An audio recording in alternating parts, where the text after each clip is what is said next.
Para você ter uma noção do quão mal tá a liga italiana, o Bournemouth da Premier League gastou sozinho 29 milhões de euros em reforços na janela de janeiro de 2023. Sabe quanto todos os clubes da Série A gastaram nessa mesma janela? 33 milhões de euros. O Bournemouth sozinho gastou quase o mesmo que todos os clubes da elite italiana. O campeonato italiano tá cada vez mais indo pro fundo do poço, parece que ninguém quase mais quer assistir, eles vêm tendo muita dificuldade em conseguir atrair novos públicos. E esse último suspiro de grandes audiências foi alguns anos atrás, quando o Cristiano Ronaldo foi jogar pela Juventus. E parece que a resposta é simples, o futebol italiano tá em decadência porque eles não têm mais dinheiro, não é?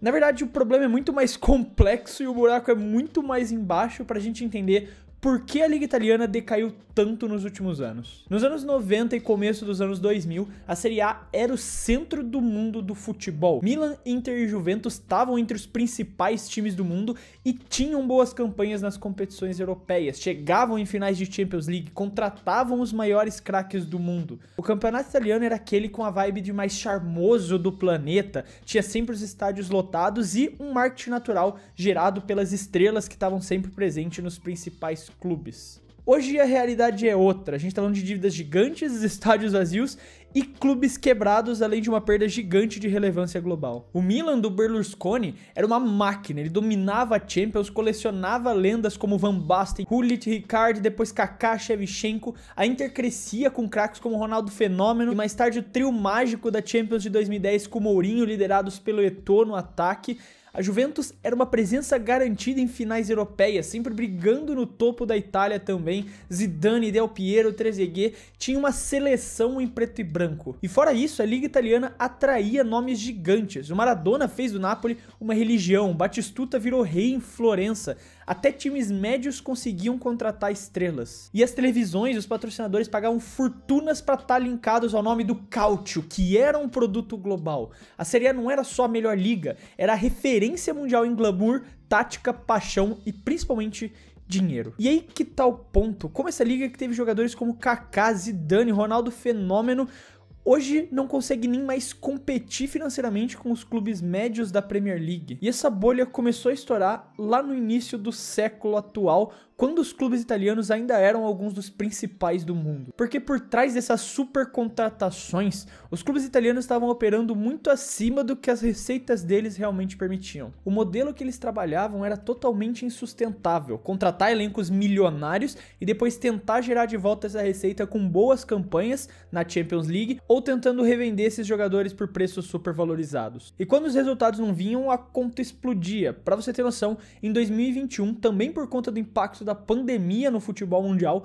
os clubes italianos estavam somando em dívidas 4,5 bilhões de euros, o que tornava essa liga cada vez mais fragilizada. E a Juventus se tornou o símbolo máximo desse colapso, porque para maquiar os balanços, o clube recorreu ao famoso esquema de plusvalenza. Eles faziam vendas super valorizadas e inflavam artificialmente os valores de mercado para poder enganar as regras fiscais da UEFA, da Federação Italiana e do governo italiano. Até que em 2023 eles foram pegos nesse esquema e a manobra acabou custando muito caro, com a Juve sendo punida com a perda de 15 pontos na Série A, manchando ainda mais a imagem do campeonato. A Inter, por sua vez, também chegou a flertar com esse abismo, porque para tapar buracos eles precisaram recorrer ao empréstimo emergencial de 275 milhões de euros, com juros de 12% para não entrar num colapso, um remendo desesperado que virou uma bomba relógio. E outros clubes, como Roma, Sampdoria, também entraram em espirais de dívidas, com atrasos salariais e risco constante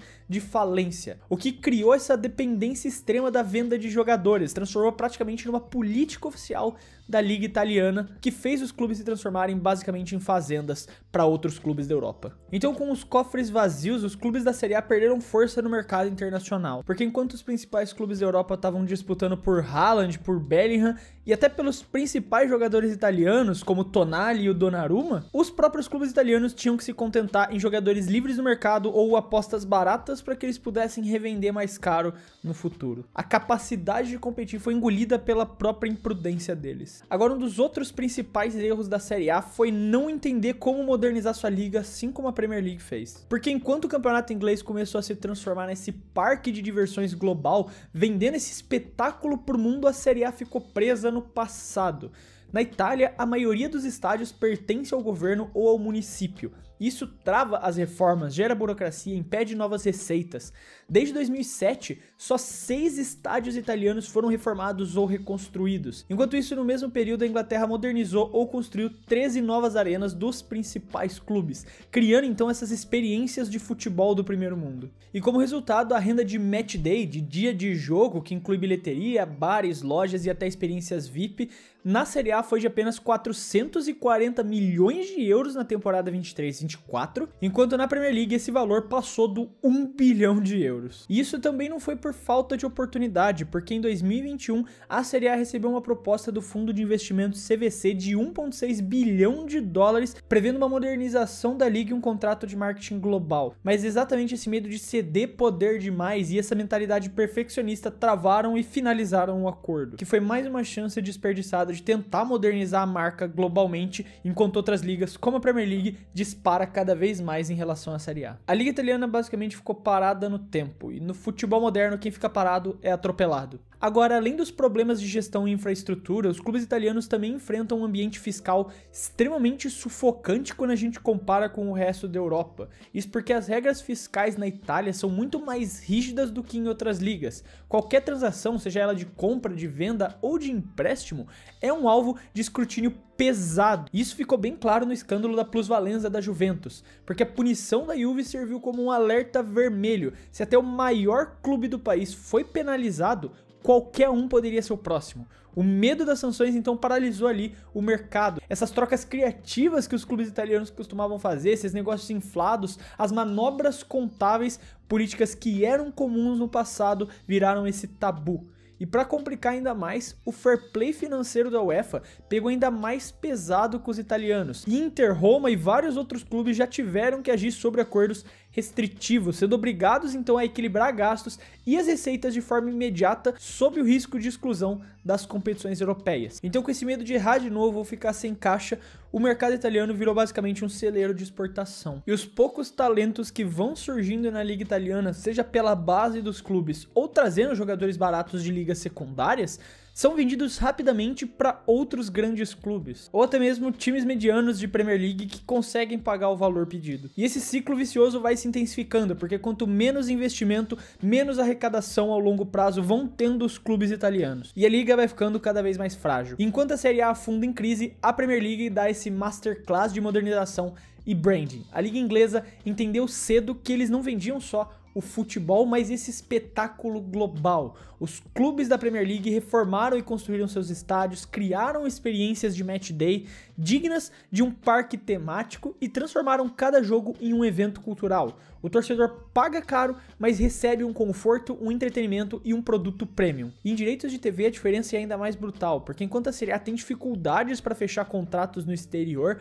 a Premier League vai faturando bilhões com os contratos globais de transmissão deles, transmitindo todas as suas partidas na Ásia, nos Estados Unidos, Oriente Médio, na África, aqui na América do Sul, com números de audiência gigantescos. E tudo isso abriu porta para os investidores estrangeiros, bilionários dos Estados Unidos, do Oriente Médio, da Ásia, correram então para comprar os clubes ingleses, injetando o capital deles, pagando as dívidas antigas e valorizando as suas marcas nesse ciclo virtuoso que só se fortalece. Esteticamente falando, a diferença é gritante. Quando você vê um jogo da Premier League, você vê estádios cheios, você vê aqueles gramados impecáveis, aquelas imagens vibrantes. A Premier League criou um padrão de cinema, enquanto a Série A permaneceu com os estádios antigos, os gramados cansados e aquele marketing antiquado de vender a sua própria liga. No final das contas, a Série A se acomodou quando estava lá na frente. Eles não estavam olhando no retrovisor que a Premier League estava se aproximando cada vez mais, até que quando aconteceu a ultrapassagem, eles não conseguiram mais alcançar. E agora esse abismo parece praticamente impossível de se fechar. E alguns clubes italianos, eles esboçam reações da sua própria maneira, encontram formas de se manterem vivos nesse cenário decadente. A Atalanta mesmo foi um clube que conseguiu crescer no meio dessa crise dentro da Série A. Foi um clube que investiu pesado na base e principalmente no scout de jogadores